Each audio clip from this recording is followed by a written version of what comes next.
Can you see by the dawn's early light what so proudly we hailed at the twilight's last gleaming, whose broad stripes and bright stars through the perilous fight o'er the ramparts we watched were so gallantly streaming, and the rocket's red glare, the bombs bursting in air, gave proof through the night that our flag was still there. Oh, say does that star-spangled banner yet wave o'er the land of the free and the home of the brave?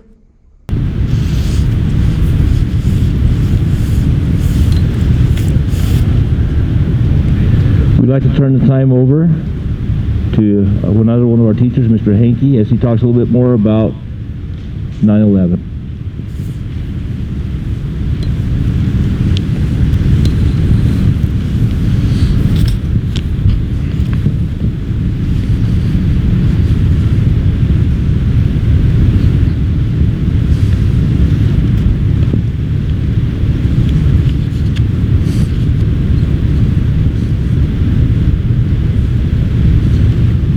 A tragedy invokes deep emotions that initiate personal reflection and commemoration to move beyond its consequences. Each year on the anniversary of 9/11, we gather together in remembrance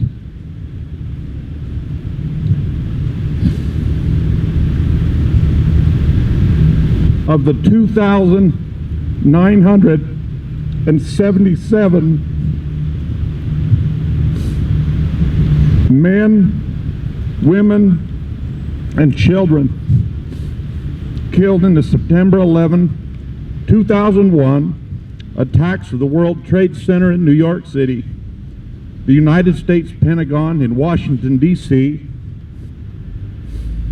and the pilots, crew, and passengers of Flight 93 who perished in a remote field near Shanksville, Pennsylvania.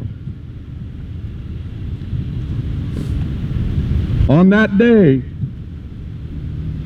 19 years ago, we watched in horror and disbelief as the most cowardly acts against humanity occurred within the realm of our sovereign nation. I cried that day. On that day, a wound permeated my soul.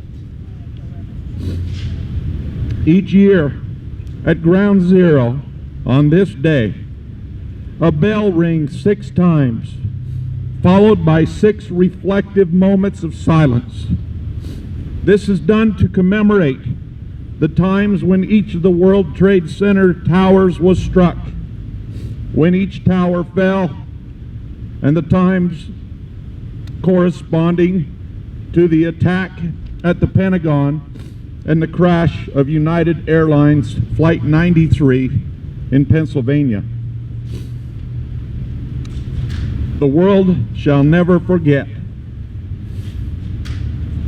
We gather today to reflect on the innocence removed that day.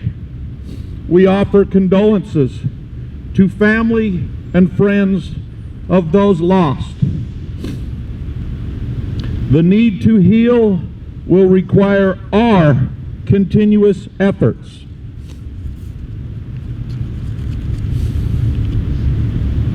But from tragedy comes opportunity of triumph. On that September day, 19 years ago, we discovered we are surrounded by heroes.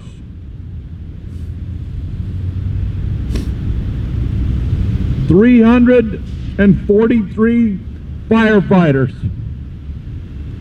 23 police officers, 37 officers of the New York Port Authority made the ultimate sacrifice.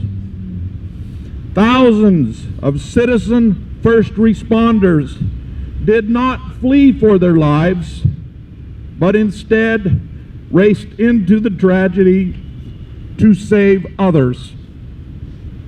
When asked why, a New York City police officer stated, "It's what we do." We live in a nation that promises, that offers, and defends ideals of freedom. Freedom to speak, freedom to act, freedom to worship, and freedom to learn. Our freedoms have never been free.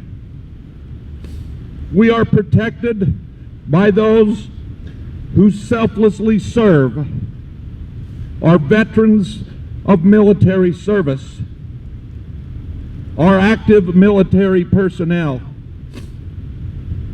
our men and women in law enforcement, our firefighters, and our emergency responders.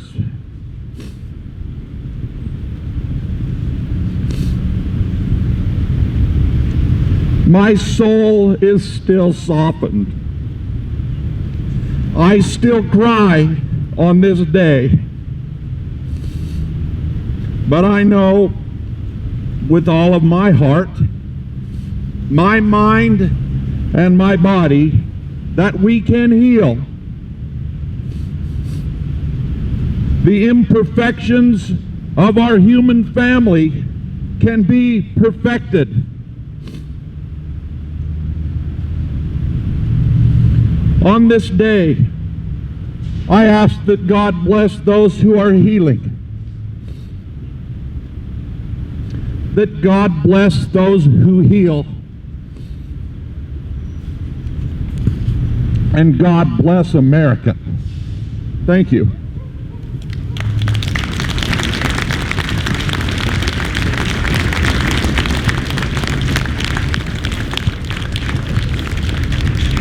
That concludes our ceremony this morning. Again, we'd like to thank everybody who participated being here. We'd also like to thank our first responders, law enforcement, those of you who serve us each and every day.